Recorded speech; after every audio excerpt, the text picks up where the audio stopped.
गुजरात में film industry में आज नया दौर चल रहा है। साथ ही में लास्ट शो वो आगामी समय के ऑस्कर में अनाउंस हुआ है, तो उनके डायरेक्टर जो है हमारे पास पान नलिल जी, उनसे बात करने की कोशिश करेंगे। सर, उनकी स्टोरी क्या है, कहानी क्या है? लास्ट फिल्म शो का जो स्टोरी है वो एक छोटे बच्चे का समय का स्टोरी है। जब वो पहली बार फिल्म देखता है जय महाकाली, वो एकदम पागल सा हो जाता है और उनको ऐसा लगता है कि क्या हो गया मेरी दुनिया में, क्योंकि उसने कभी भी फिल्म देखी नहीं थी। तो फिर वो एकदम अपना मन लगा के स्कूल वूल छोड़ के फिल्म के पीछे लग जाता है। तो वो फिल्म पहले तो बनाने की कोशिश करता है, लेकिन वो तो पॉसिबल नहीं होता है, लेकिन वो फिल्म प्रोजेक्ट करने की कोशिश करता है। तो फिर उसी दौरान उसकी एक मुलाकात एक प्रोजेक्टर ऑपरेटर होते हैं उनके साथ होती है। तो वो अपना लंच बॉक्स से उनके साथ एक्सचेंज करता है और वो प्रोजेक्टर ऑपरेटर उनको फ्री में फिल्म देखने देते हैं और ये दोनों की दोस्ती आगे बढ़ती है। लेकिन उनको पता नहीं है कि भविष्य में बहुत बड़ा बदलाव आने वाला है। ये कहानी उसके ऊपर आधारित है। कहानी की बात की जाए तो एक कहानी का आपको विचार कहाँ से है कि मुझे ऐसी फिल्म बनानी है? उनका विचार आपको कहाँ से है और बाहर कलाकार कौन कौन से इस फिल्म में एक्टर्स हैं? ये छेल्लो शो और लास्ट फिल्म शो की कहानी है, वो थोड़ी सी मेरे बचपन से ही आधारित है। और दूसरे मेरे एक दोस्त थे जो खुद प्रोजेक्शनिस्ट थे, वो 35 mm की सेल्यूलॉइड फिल्म आती थी उनका प्रोजेक्शन करते थे। और जैसे आप सबको पता होगा कि 2010, 11 और 12 तक सारे इंडिया में, सारे देश में सबके सब फिल्म प्रोजेक्टर जो हुआ करते थे उनको ट्रैश कर दिया गया है ना, उसको स्क्रैप में फेंक दिया गया और उसको रिप्लेस हो गया डिजिटल प्रोजेक्शन सिस्टम। जब ये डिजिटल प्रोजेक्शन सिस्टम आई तभी काफ़ी सारे लोग बेरोजगार हो गए, जैसे मेरा फ्रेंड भी हो गया था। तो ये कहानी उस वक्त में सेट है 2010-2011 में, कि बहुत सारे सिंगल स्क्रीन बंद हो रहे हैं, बहुत सारे फिल्म प्रोजेक्टर को डिजिटल प्रोजेक्टर से रिप्लेस किया जा रहा है। उसमें एक समय और फजल है, उनके दोनों की कहानी किस तरह से ये बदलाव का सामना करती है। तो इसका है ना एक ऑथेंटिक और क्या बोलते एक वास्तविक पोर्ट्रेल है स्टोरी का। तो उसके लिए ज़रूरी था कि बच्चे भी एकदम ऑथेंटिक हो। जो सब नॉन एक्टर है, 6 बच्चे हैं फिल्म में जो सब काठियावाड़ से बिलोंग करते हैं। और वो हमने करीब 2-3 हज़ार बच्चों की ऑडिशन की थी, उसके बाद में हमें 6 बच्चे मिले थे। उसमें जो एक है भाविन रबारी, वो खुद समय का रोल करते हैं। और वो जो खुद है वो अभी भी अपने छोटे गांव में रहते हैं, उनकी 2 गाय 1 भैंस के साथ वहाँ ही सरकारी स्कूल में पढ़ाई करते हैं। तो वो भाविन रबारी ने समय का रोल किया है। और बाकी जो 3 एक्टर हैं वो 2 अहमदाबाद से, 1 मुंबई से हैं। सर, एक फिल्म की बात की जाए तो इनका टाइटल लास्ट शो क्यों रखा गया और कुछ नहीं, केवल लास्ट शो ही क्यों?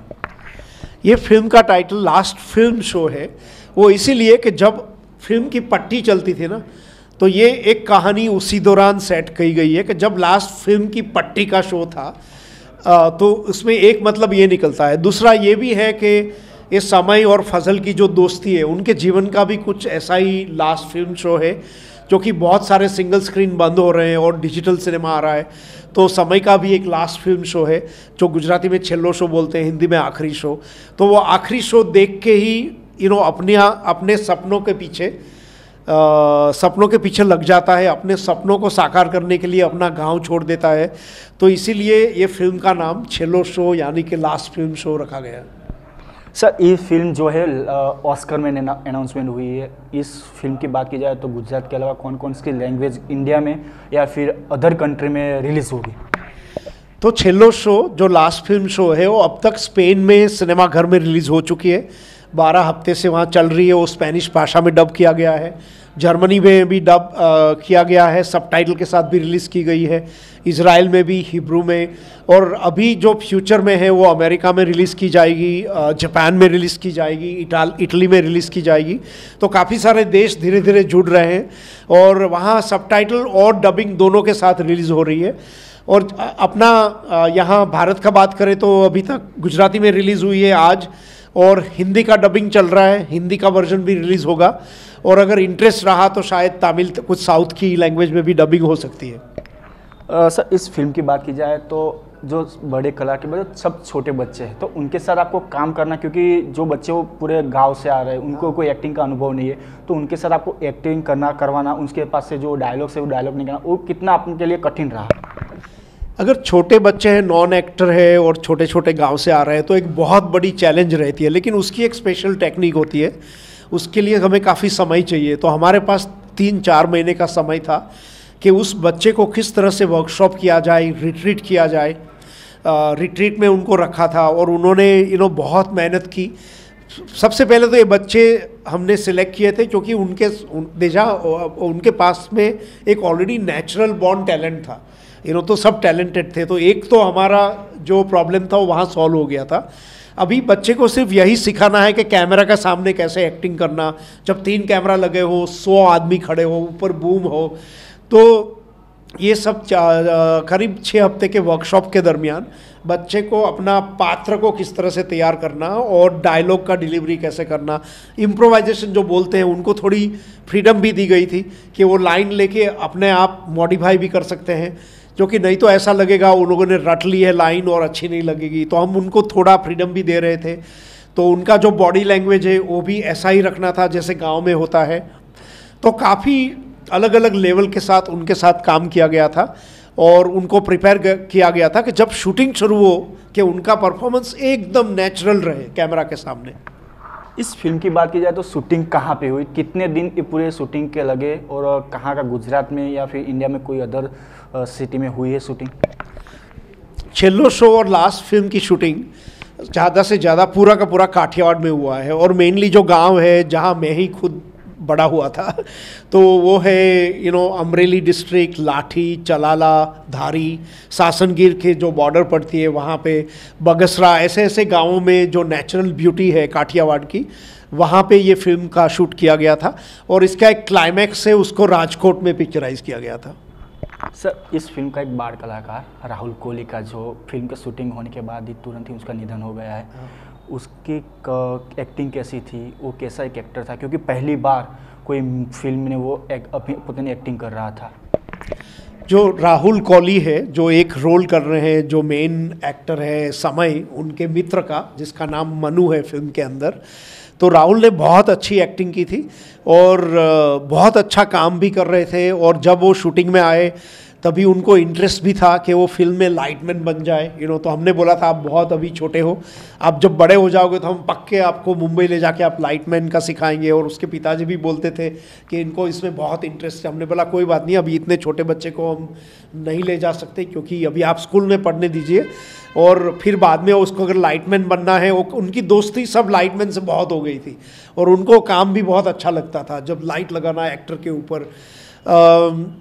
तो जब 2-3 महीने पहले जब हमें पता चला कि उनको ये ब्लड कैंसर का डायग्नोसिस हुआ है और ये अहमदाबाद अस्पताल में लाए गए, और तब से सारी जो हमारी फिल्म कास्ट और क्रू की एक टीम है, हम सब लोग उनके साथ, जो कि बहुत हम नज़दीक आ गए थे फिल्म बनाते बनाते, क्योंकि हमारी सबकी दोस्ती हो गई थी, सब अपने दोस्त से भी ज़्यादा थे। तो जैसे ही राहुल का पता चला एक व्हाट्सएप ग्रुप किया गया और सब कास्ट क्रू मेंबर उसके पिताजी को बोल दिया कि आप कुछ भी चिंता मत करिए, हम पूरा का पूरा उसका ट्रीटमेंट, या आप कुछ चिंता मत करना।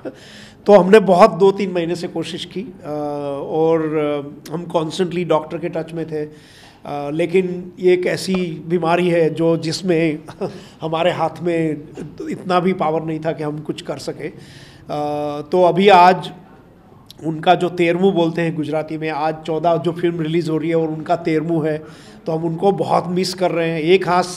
एक आंख से हम हंस रहे हैं कि हम ऑस्कार जा रहे हैं, दूसरी आंख से हम रो रहे हैं कि राहुल हमारे साथ नहीं है।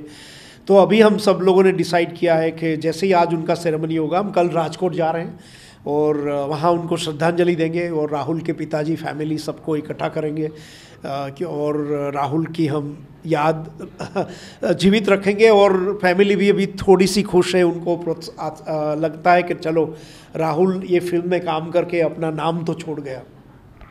सर, आपने एक डायरेक्टर तरीके आप देख रहे हो कि कोविड से पहले जो हमारी अर्बन मूवी है, वो अर्बन मूवी और पहले की मूवी में क्या डिफरेंस आपको दिखता है?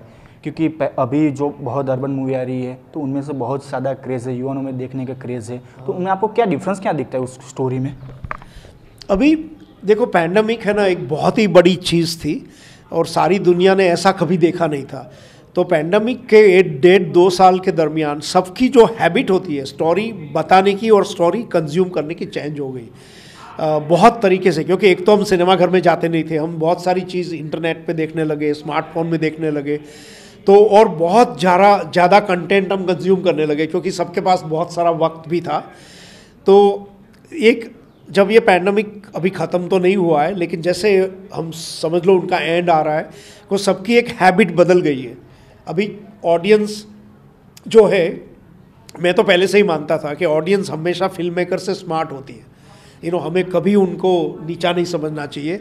और ये पैंडमिक ने प्रूव कर दिया कि ऑडियंस को अभी एग्जैक्टली पता है वो क्या देखना चाहते हैं, क्यों जाएंगे सिनेमा हॉल में, और अभी उनको बहुत सारा कंटेंट फ़ोन पे यूट्यूब में अगर मिल रहा है तो वो क्यों जाएंगे सिनेमा हॉल में। तो इसलिए अभी ये जो पहले जो था पैकेजिंग का जो एक तरीका था कि फिल्म को पैकेज कर दिया, एक बड़ा स्टार डाल दिया, स्टूडियो डाल दिया, 2-3 आइटम नंबर डाल दिए, थोड़ा एक्शन, फिल्म चल जाएगी, वो हम देख रहे हैं कि नहीं चल रही है। अभी सब जगह पे, साउथ हो या नॉर्थ, ये फॉर्मूला सब जगह पे फ्लॉप हो रहा है।